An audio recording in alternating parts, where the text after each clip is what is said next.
Agora, assim, você tem que... Não adianta você ficar... foi assim e continuar na postura passiva. Uma postura passiva, a 20 por hora. Não, assim, vamos arregaçar a manga. Aí liga o podcast e já vamos sai. arregaçar a manga e vamos trabalhar, fazer o que a gente tá falando aqui.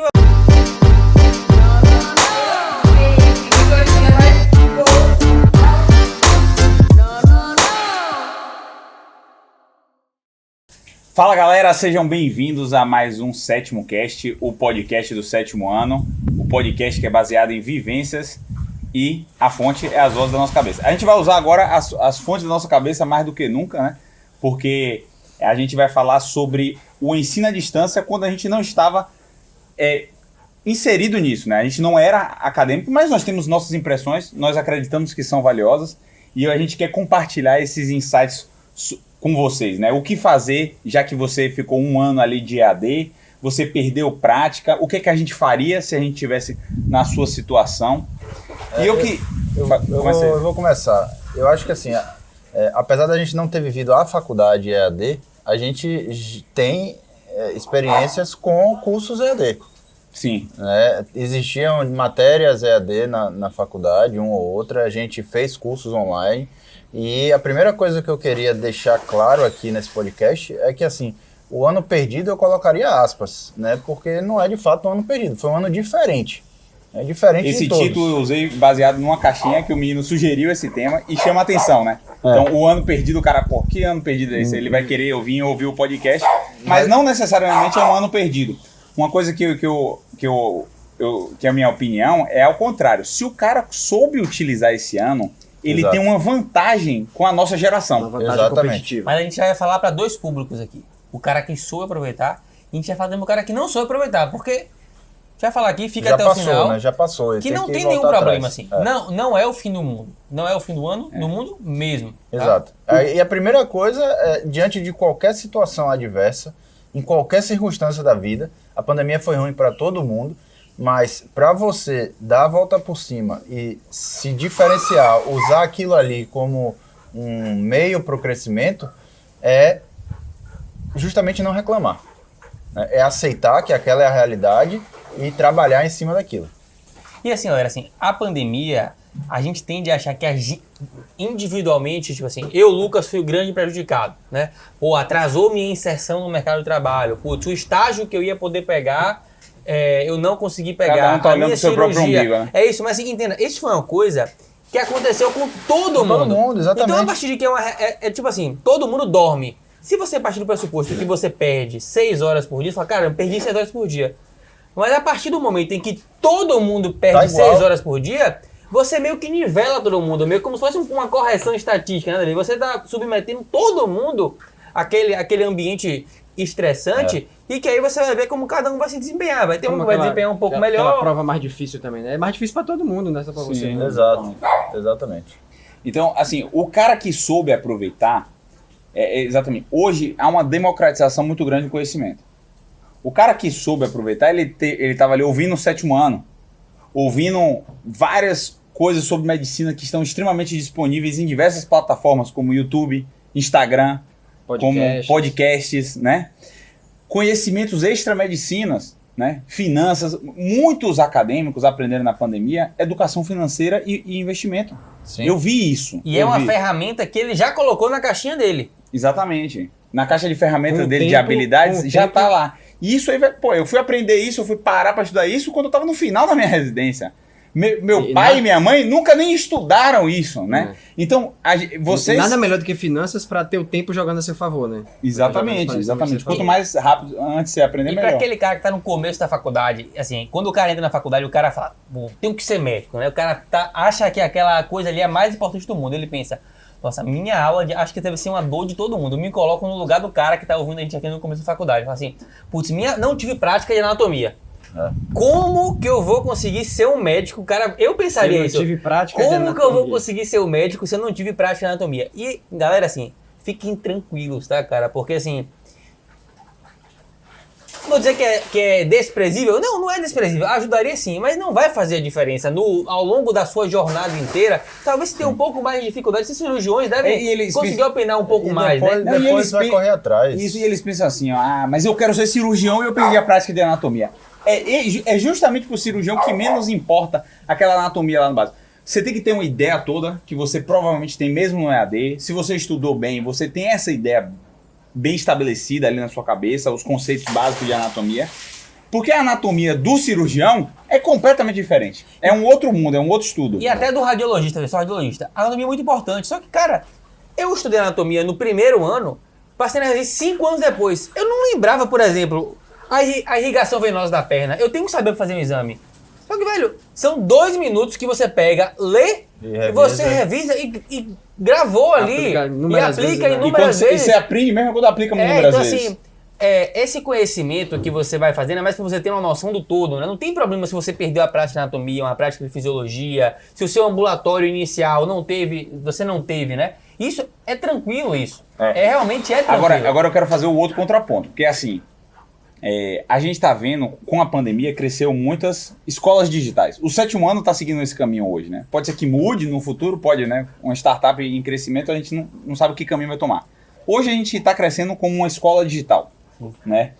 E foi muito bom a pandemia para o surgimento de escolas digitais, a evolução delas, o método de ensinar se tornou muito bom. A democratização de certas áreas do conhecimento que funcionam bem à distância. Funcionam bem. Muitos cursos de ensino superior hoje são dados de uma forma muito boa e efetiva quando se trata de ensino à distância. Uhum. No entanto, essa é a minha opinião e eu quero ouvir a de vocês, é que medicina, o EAD, ele não funciona. Ele pode complementar a formação, ele pode substituir durante uma época de um cisne negro como esse, de uma pandemia. Ele pode ser uma ferramenta que provavelmente vai continuar sendo utilizada. Mas não vai perpetuar. Mas ele não se perpetua. Ele não deve ser o cerne, o pilar principal do ensino médico. Que, na minha opinião, é a prática, o contato com o paciente. Eu vou complementar uma coisa disso que você falou, que assim, do mesma forma que a medicina não pode ser EAD, eu quero trazer uma provocação. Eu quero assim, às vezes tem gente que tem uma faculdade que não é tão boa assim, né? Só que o aprendizado médico não depende da faculdade, cara. O cara pode ter uma faculdade não tão boa do ponto de vista técnico, mas se o conhecimento hoje está disponível, o cara consegue aprender anatomia com catedrático dos Estados Unidos. Com o professor que ele quiser. Com o professor que ele quiser. Ele consegue comprar curso de anatomia, ele consegue comprar curso de clínica médica, ele consegue resolver resolver questão. Ele vai assistir aula no YouTube. Ele consegue, o conhecimento tá aí. Agora sim, cara, a prática.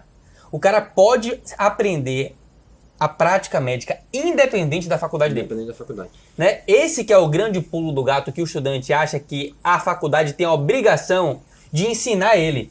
Enquanto que a faculdade deveria ter essa obrigação, mas ela não faz isso bem feito. A minha não fez, a minha faculdade bistenária, mas não fez. Muita coisa que eu aprendi fora. Essa que é a grande sacada, que o estudante tem que ter isso. Em vários podcasts, em vários episódios dessa temporada, eu percebi o mesmo conceito que a gente sempre fala, né? Que os homens, as pessoas, né, homens e mulheres, nós tendemos a fazer o confortável.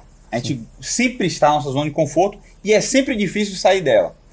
E na faculdade, a gente sempre tem um papel passivo.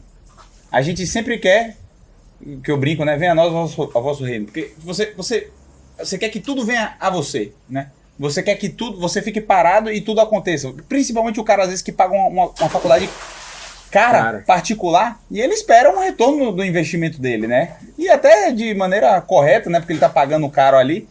Só que se você tem essa postura passiva, e aí eu falo para todos vocês, eu digo assim, com vozes da minha cabeça, que são dados confiáveis na minha cabeça, que 95% das faculdades são ruins se você tiver essa postura. Sim. 95%, cara. Sim. Então, a nossa era ruim. Se tivesse essa postura, era ruim. Se você tem essa postura, postura, a nossa era ruim. Federal, tradicional, 200 anos de formação, tem um nome forte. Se você chegar em São Paulo falando que veio da UFBA... Mas sai muita gente ruim de lá. Por quê? Porque, entre outras coisas, teve essa postura passiva, a faculdade vai ser ruim para esse cara também. E aí essa postura passiva na pandemia vai potencializar esse dano, né, essa coisa ruim. E uma outra coisa que reforça isso é que em vários podcasts que a gente fala sobre liga acadêmica, a gente deixa claro que o 7º ano surgiu por um relacionamento de liga, todo o nosso crescimento pessoal, né, e amadurecimento na faculdade se deu em liga, e a liga é uma instituição extracurricular. Né? Não é obrigatório você fazer a liga, não está na sua grade curricular. Né? Faz quem quer. quem tem essa postura ativa de buscar outras formas de conhecimento. Pegando esse gancho de vocês aí, é importante essa não relativização, né? Então, ao mesmo tempo que a gente começou dizendo que deu para aproveitar, quem correu atrás, aproveitar muita coisa, aprender muita coisa, muita vantagem competitiva que a gente não teve o aprendizado, não teve o contato durante a faculdade, mas a gente agora trouxe outro lado que é não relativizar, dizer que o EAD de fato tem algum prejuízo, você pode minimizar, você tem que correr atrás. E aí perceber o seguinte, medicina, pessoal, diferente de outras áreas da ciência, de outras áreas do conhecimento humano, depende dessa prática. E depende dessa prática mais do que só a prática de qualquer jeito estabanada e sem supervisão, de uma prática orientada com o mentor, com o tutor. É diferente, por exemplo, matemática, física. Se você tem um cara muito talentoso, gênio, ele consegue sentar com livros, com equações, derivar coisas e gerar um conhecimento novo e ser um cara esplêndido. Medicina não funciona assim. Não vai para lugar nenhum, não existe ninguém que sozinho, sem um mentor, sem alguém para ensinar, que seja discípulo de alguém, que tenha virado um cara grande na medicina. Não tem. Exato. Então, a medicina depende desse contato com a prática, depende do paciente. Sem paciente não existe medicina. Sem o beira-leito, sem o contato, sem a conversa, sem o exame, sem o feedback do mentor, né, do tutor. Então, assim, algum prejuízo tem. Agora, quais estratégias esse cara vai usar nesse retorno agora? Uma outra coisa que aí eu vou fazer um outro contraponto. Mostrar mais uma vez uma coisa boa do EAD. Se você tem uma faculdade que você julga que o campo de prática é ruim, né? Os hospitais de minha faculdade são hospitais de periferia, que não tem bons preceptores, que isso, que aquilo, você está lá se lamentando, beleza. Se você tem aulas EAD, você pode rever, a maioria das faculdades permite que você reveja depois, assista quantas vezes quiser. Mesmo que você tenha que estar presente naquela hora, o professor vai fazer chamada no final, mas depois algumas ficam disponíveis. E se ficar realmente disponível, você pode naquele horário ali estar fazendo um estágio e deixar para assistir a aula à noite, né, sem prejuízo nenhum de isso é uma coisa de boa, conteúdo. Porque a gente sempre não conseguia fazer alguns estágios. A gente não conseguia porque não conseguia conciliar, não posso esse horário porque eu vou estar na faculdade. Mas se é EAD, naquele momento você vai pegar um plantão lá, passar uma manhã acompanhando o cirurgião. Eu digo porque já vieram me acompanhar, e aí chegava no meio e falava, eu vou ter uma aula agora, eu vou sentar aqui no canto, e aí sentar com o celular, assistir a aula. Isso é uma vantagem muito boa, né? E a gente não tinha condição de fazer isso. Exatamente. Né? Então, isso é um ponto muito positivo. E depois, mesmo, não prestei atenção direito, beleza, de noite chega em casa, rever aquela aula. Quantas vezes você deixava de pegar um estágio que era bom, porque você tinha uma aula de 1 hora ou 2 no dia e aí, desse jeito, se você tiver a postura ativa, você vai buscar estágios acompanhando bons profissionais, extracurriculares, sem certificado, sem porra nenhuma, só para aprender mesmo, e supre o déficit de hospitais ruins que sua faculdade eventualmente tenha. Eu vou dar uma dica para alguns seguidores que a gente tem uns seguidores bem no início da faculdade, né? Aqueles que estão começando. É muito comum agora no 7º ano entrar alguns que passaram em medicina e ainda nem estão cursando, né? Passou e só minha faculdade começa. E eu recebi uma caixinha assim, Danilo, eu passei em medicina e minhas aulas só começam daqui a 6 meses, né? Será que a CPT vale para mim? Né? A gente recebe essa pergunta.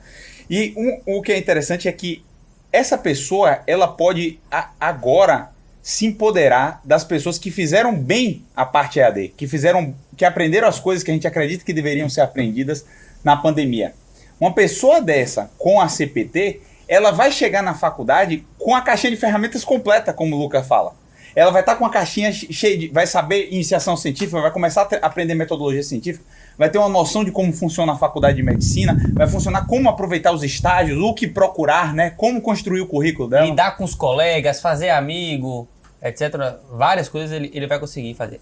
E essa questão do que o Jota falou, que é realmente do cara ter acesso ali a qualquer momento a qualquer coisa, né? Isso é uma faca de 2 gumes, né?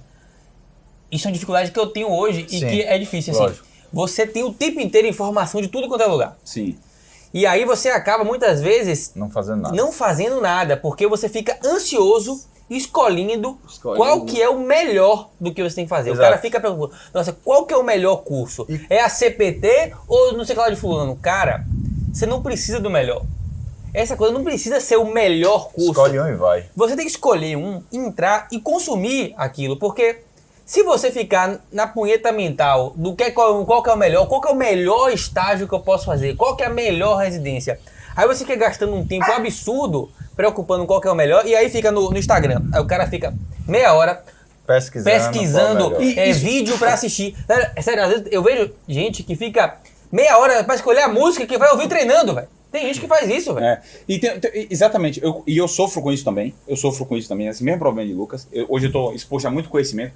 Eu tenho que... Exposto a muita informação. Muita informação. A pessoa informação com conhecimento. Informação, exatamente. E eu gostei muito da aula de Davi de criatividade científica. Né? Isso que você fala lá, Davi, que você pega uma pessoa que você gosta, um texto que você lê, uma coisa, e você vai... sua árvore de referências, né? A árvore de referências, e você utiliza ela, né? E às vezes, com tanta informação, às vezes nossa árvore fica meio confusa, a gente não sabe o que usar para cada coisa. Exato. Essa é uma grande vantagem da CPT, pro estudante de medicina.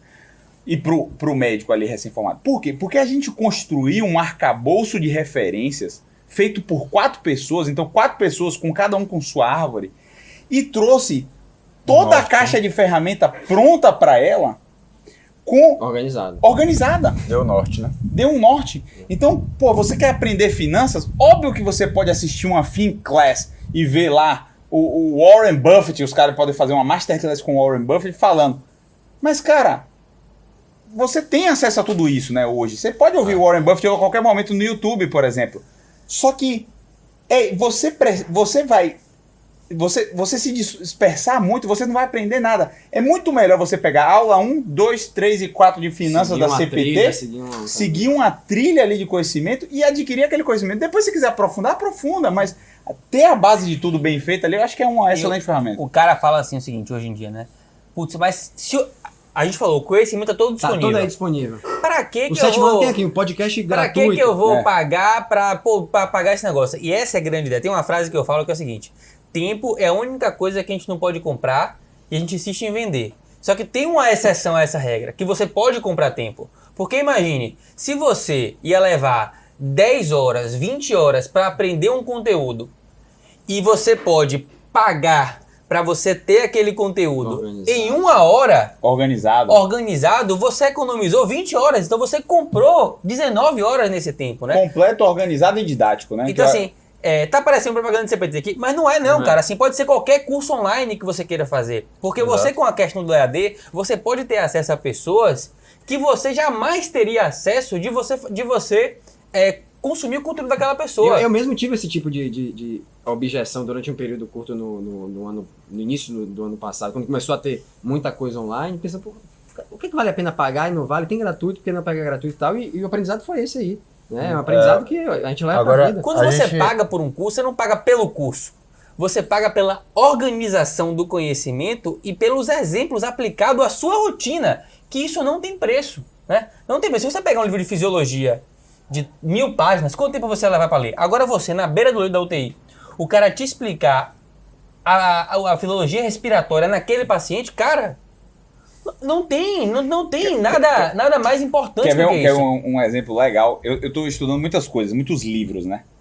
E aí, o Ícaro de Carvalho, que a gente cita como exemplo, ele fez um curso A Nossa Revolução, que é para ele ensinar as coisas que ele fica falando lá, que não são as de marketing. E eu falei, meu CEO, eu quero esse curso porque pode me ajudar com o meu trabalho no 7º ano. Eu quero esse curso, aí meu CEO me deu de presente, viu? A única coisa que ele me pagou. E aí eu assisti, né? Tem uma aula que o Ícaro de Carvalho explica como ele estuda o livro. Cara, é brilhante, bicho. É brilhante. É o melhor método de estudo de livro que eu já vi. Ele tem um negócio de marcação com o hidrocor vermelho e amarelo, parecendo aquelas marcações que ele faz. E ele vai anotando na contracapa do livro as principais ideias e insights. Porra, muito brilhante, muito brilhante. Só aquela ideia ali, ela é tão valiosa que vale aquele preço se você aplicar ela, né? Vale o preço do curso inteiro se você aplicar ela. Exato. Agora, o que a gente tem que ter cuidado também, que é uma armadilha, é a questão, voltando lá, de ter tudo disponível. Pelo fato de você poder assistir a aula depois, você comprar o curso e ter 1 ano de acesso, você acha que você sempre vai poder fazer aquilo depois, né? Exatamente. Então, procrastinar, exatamente. Aí entra a grande armadilha do EAD. Eu acho que é a grande chance de procrastinar. Né? Você tem que ter uma disciplina muito grande. A pessoa tem que entender que o dia tem 24 horas, né? Se ele ficar colocando coisa em cima de coisa, ele não vai conseguir fazer. Né? E assim, o cara do ciclo clínico agora, né? A gente falou do cara do ciclo básico da anatomia, o cara do ciclo clínico. O que a gente perderia, né? Pô, no meu ciclo clínico tinha ambulatório de dermato, teve ambulatório de vários ambulatórios que eu ia. Aí foi importante para eu aprender as coisas. E provavelmente na pandemia eu não teria esses ambulatórios, né? Só que hoje, cara, quando você olha para trás, seria legal, seria. Só que do ponto de vista prático, não ia fazer diferença. E eu dou um exemplo, cara, que é o meu intercâmbio, né? Eu fiz intercâmbio no 6º ano. Eu tive que escolher qual rodízio do 6º ano que eu ia fazer fora. Só que eu sabia que o que eu ia fazer fora Ia ser inferior. ia ser muito inferior. E o meu objetivo era esse, era viajar. Eu sabia, cara, eu vou perder ginecologia e pediatria. Eu perdi 6 meses, 3 meses em cada um de ginecologia e pediatria. Eu deixei de aprender. E ginecologia era um dos melhores... Não, obstetrícia eu aprendi. O ginecologia eu aprendi. Eu escolhi, teoricamente, os 2 que eu menos gostava, né? E que eu achava que eram os menos proveitosos, mas eu perdi. Só que o fato de eu ter ido pra fora, cara, me deu tantas outras ferramentas que eu perdi isso, realmente. Eu perdi. Só que eu ganhei de outro lado. Então, esse é o insight que o cara da pandemia... Ele não pode ficar se lamentando por tantas coisas. Ele tem que realmente buscar... Beleza, são escolhas que você tem que fazer. São escolhas reais e isso vai acontecer na sua vida. E eu tenho uma regrinha que também é baseada na voz da minha cabeça, né? Eu costumo dizer assim, numa especialidade de clínica, eu não fiz clínica, mas a minha impressão, e quero dizer de vocês, na faculdade, 80% do que você aprende, você aprende no internato, certo? Sim. Ou seja, seu internato é 80% do que você aprende. Isso. Depois se você entra numa residência cirúrgica, numa residência clínica, com 2 meses de residência, você já aprendeu mais do que no seu internato inteiro. Né? Não sei se vocês concordam com isso ou Não, não. eu concordo com a ideia. Não sei se, claro, é também óbvio que você quer passar o conceito. Eu acho que foi uma hipérbole da porcentagem, mas eu acho... 80% você aprende no internato. É. Agora, depois, na residência, você faz uma residência de cirurgia, lógico que em 1 mês de residência você aprendeu mais do que em 6 meses de estágio de cirurgia no internato, né? Sim, Mas com certeza. aquela outra bagagem de GO, de clínica Sim, e tal, fica armazenada em mas algum que lugar. muitas vezes você nem vai, não vai fazer Não uma vai diferença usar. grande na sua Conceito, vida. né? Qual que é o conceito que eu tô querendo dizer aqui? Essas perdas que você teve hoje, cara, São recuperáveis facilmente. muitas vezes não são recuperáveis. Mas não vai fazer diferença na sua carreira de longo prazo. Não vai fazer. Se você quiser recuperar, você até recupera. Tem Isso. coisa que você pode deixar pelo caminho, porque não era a sua prioridade e você Exato. viu que não faz diferença. Quando lá na você frente. fizer a sua especialidade, cara, você vai meio que se fechar naquele mundinho Sim. ali, né? Talvez pro seu plantão de clínico, beleza, eu vou trabalhar 1 ano. Putz, talvez algumas coisas você tenha perdido no seu internato, talvez aí sim faça uma diferença. Mas se você vai entrar em uma residência, eu não acho que isso é um problema muito grande você ter perdido uma prática, até mesmo Não, no internato. e é Porque no recuperável. internato você vai ser exposto, você vai sofrer mais talvez na primeira semana, talvez você tome mais umas enrabadas, você tome mais uns esporros por você estar fazendo besteira, mas vai dar certo, entendeu? Vai dar certo no final. A medicina é um caminho muito longo, né? É um caminho muito longo. A gente ainda está no começo da carreira, mas a gente já tem uma trajetória longa aí atrás. E em algum momento, se você realmente quiser, você vai recuperar, seja as habilidades clínicas, seja as habilidades de imagem, de cirurgia, de o que for, entendeu? Então, assim, o que você não vai recuperar é o tempo. E aí a gente volta naquela conversa Se ficar novamente. chorando, Ficar só vai chorando, perder perdendo tempo. E essas outras habilidades extra-medicina que vocês vão ver. Quanto mais o tempo passa, você vai tendo menos tempo para conseguir se dedicar a essas coisas. Porque entra outras prioridades. Aí você entra em pós-graduação, aí vem família, filhos, preocupação com dinheiro, ter que dar plantão para pagar os boletos. Aí você passa a não ver isso mais como prioridade e até valorizar menos, e aí você perdeu. Que aquele cara lá que lá atrás teve um aprendizado diferente, ele vai ter uma vantagem competitiva lá na hora do mercado de trabalho. O reflexo do hoje só vai ser mostrado 5, 10 anos lá na frente. Exato. É assim, o cara fala assim, não, eu vou ficar aqui assistindo meu Netflix, por exemplo, e não vou... Pô, você ali, eu assisto mais tarde, aí passa 5 horas por dia assistindo Netflix, porque aquilo ali hipnotiza a pessoa. Hipnotiza. E o cara fala assim, ele não percebe o prejuízo agora. É que nem, do mesmo jeito que nos outros podcasts a gente falou, você não vai... O esforço que você está tendo agora, você não percebe, o benefício que você vai ter, é só no longo prazo que você percebe.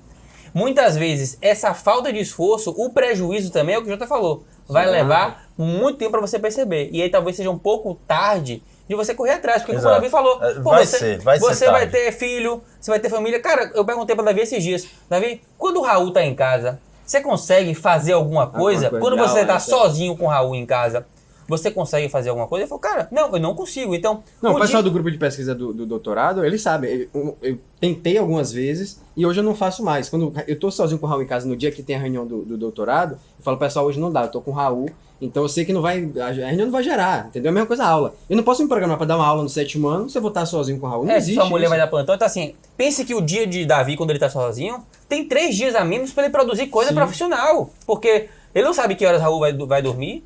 Ele não sabe se ele vai acordar de noite com fome querendo comer alguma coisa. Ele não pode assumir um compromisso naquele dia. É diferente. Então, e não pense que você, não, eu vou fazer diferente. Eu vou pagar alguém, vou ter eu não vou ser assim. Cara, ninguém consegue fazer isso. Então, a sua mente de hoje, a pessoa que você hoje acha que vai dar. Mas a pessoa que vai ser muito no futuro, que vai ser parecido com quem Davi é, também não vai ter tempo. Então, a tendência é cada vez o seu tempo ficar cada vez mais escasso. Porque vão surgindo outras prioridades que não essa. Exato. Eu acho assim, que a mensagem do EAD, né, é que é ruim para todo mundo. Né? Todo mundo tem prejuízo. Você não vai conseguir voltar atrás e fazer nada diferente, né? Mas não fique se lamentando caso você tenha feito algumas coisas. Se você acompanhou mais o 7º ano, se você se dedicou um pouco mais a CPT, se você aprendeu coisas diferentes, se você foi para um hospital, mas não fez nada, né? Se você... ou até se você optou por não fazer por um zelo com sua família, seus pais são de risco, eles... Não fique se lamentando por isso. Não, você ficou, fui pro interior e fiquei com meus pais porque eu tava com medo de me expor no posto, no estágio, e pegar o Covid e levar pra casa, meus pais são idosos. Cara, você aproveitou o tempo com seus pais. Lá na frente, você pode lembrar muito desse momento, exatamente. Então, assim, né, se você estivesse na faculdade e não fosse o EAD, você provavelmente ia estar na correria e não ia ter curtido aquele tempo com seus pais. Agora sim, você tem que, não adianta você ficar, foi assim e continuar na postura passiva. Uma postura passiva, a 20 por hora. Não, assim, vamos arregaçar a manga. Liga o podcast e já vamos arregaçar a manga e vamos trabalhar, fazer o que a gente está falando aqui. Minha prática foi ruim, putz, o que é que eu posso conseguir de estágio extracurricular? Né? Como que... Pergunta isso direto. Como que eu consigo um estágio extracurricular? Como eu, né? Como eu. É sempre eu. O sujeito da frase é sempre eu. Como eu vou fazer isso? Como eu consigo mudar isso? Como eu... Não é como a faculdade vai me ensinar. Como que o cirurgião vai... Não é, cara. É como eu. Você que tem que correr atrás de tudo que... E vai ter um episódio nessa temporada sobre estágios, que a gente vai dar essas dicas aí e como foram os nossos estágios e você vai poder aproveitar também essas dicas. Então assim, não foi um tempo perdido. Né? Não foi um tempo perdido, talvez você tenha aproveitado um pouco mais, um pouco menos, mas se esse tempo perdido foi importante para você ter um aprendizado de que você precisa fazer mais coisas, talvez você vai conseguir fazer coisas muito mais rápido agora do que anteriormente, né? Isso não foi um tempo perdido, foi um investimento que você fez, que aquele dinheiro saiu da sua conta naquele momento, você perdeu naquele momento para aprender com a perda, para ganhar muito mais no futuro, né? Então assim, faz parte, a gente tem momentos que pessoas vão estar melhores que a gente. Né? Essa é uma outra coisa que vale a pena falar, né? Porque o cara se compara com um colega dele, que aproveitou muito e conseguiu estar fora e acha que ficou para trás. E não, velho, tem gente muitas vezes que vai ser melhor que você, que vai aproveitar mais, isso não tem problema nenhum. Na verdade, você tem que se espelhar nele para você fazer coisas melhores. Exato. Você não tem que ser o melhor do seu grupo. Se você é o melhor do seu grupo, cara, você não consegue evoluir nunca. Né? Então é muito bom você ter pessoas melhores que você. Vai lá, conversa com o cara, pergunta como é que fez, aprende com ele. Aprende, isso aí. Então acho que esses eram os insights principais desse podcast, né? Se você gostou dele, compartilhe com o seu amigo. Se você não gostou, compartilhe com o seu inimigo e devora todos. Se você não está inscrito, se inscreve aqui no canal do YouTube e dá um like, porque a gente está precisando de você para crescer cada vez mais. Um abraço e até a próxima. Um abraço.